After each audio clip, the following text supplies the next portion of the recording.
Hi everybody, this is Christina with Running a Momathon.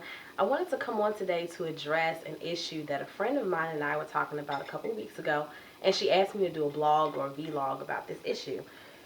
The issue was, what do you do in your relationship as a wife or as a fiance, girlfriend, serious mate, when your significant other is going through a hard time? How do you minister to them? How do you uplift them? How do you encourage them as their wife?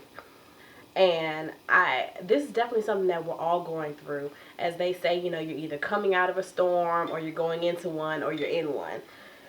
Excuse me, allergies.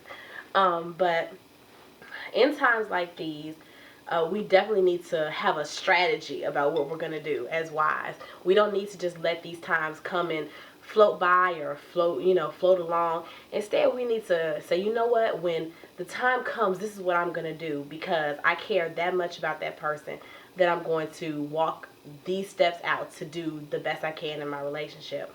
And so I think over the next couple weeks, I'm going to do a series, maybe 3 or 4 Wife Wednesdays, where we just talk about, how to build him up, how to uplift him when he needs it the most.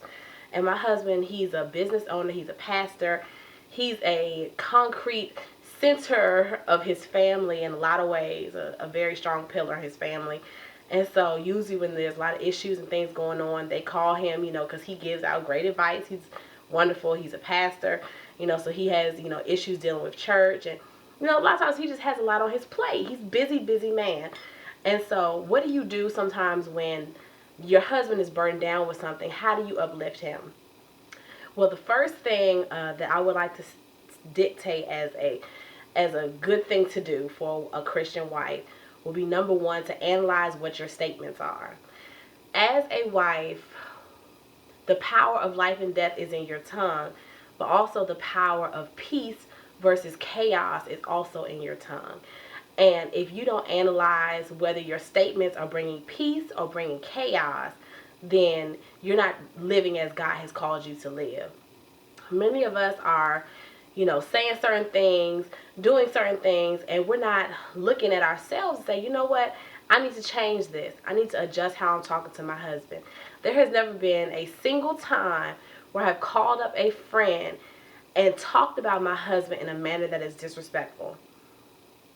Not once. I may have been upset with him. I may have had issues or something going on with our marriage or whatever. But there's never been a single time where I called up a friend and said, you know what, I can't stand him. I think he's this. I think he's that. Blah, blah, blah. I've never, ever, ever badmouthed him to a friend of mine. And so you need to not only analyze your statements that you're saying to others, but you also need to analyze especially the statements that you're saying to him. Are the things that you're saying to him building him up, or are they making him feel worse? Are they encouraging his strengths, his characteristics, those things that you admire about him? Are you exuding respect?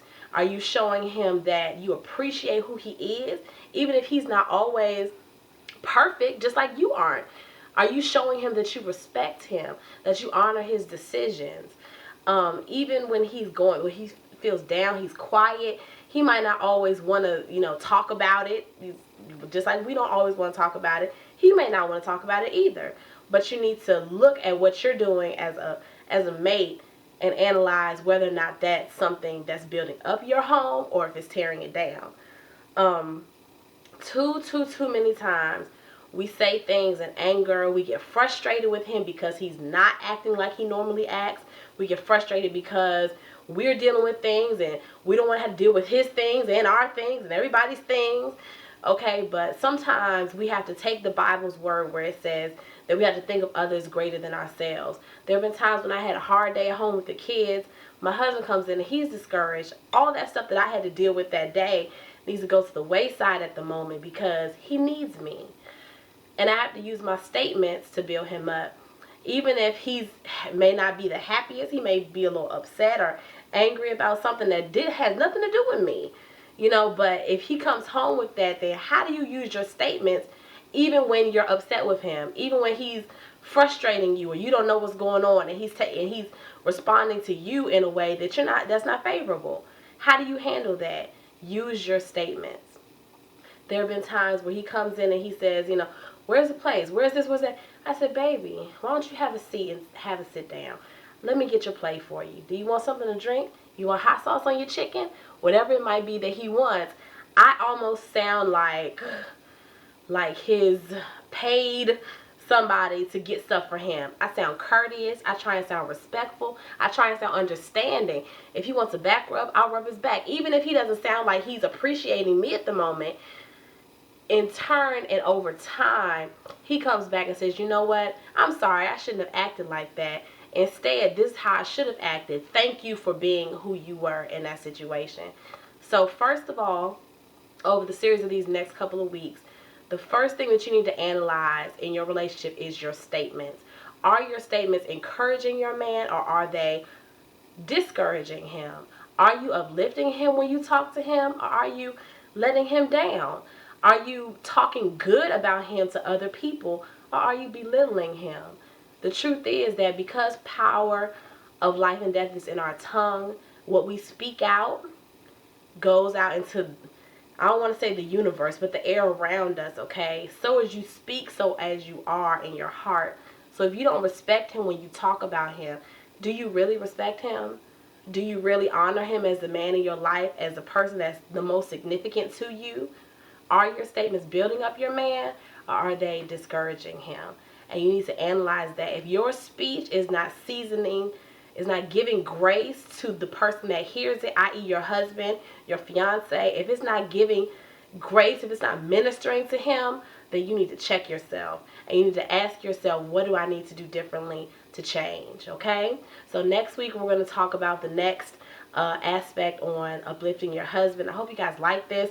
Please tell me if you do, if you don't, whatever. Let me know how you feel about it. I'm just doing what a friend asked me to do. So respond, comment, subscribe, whatever.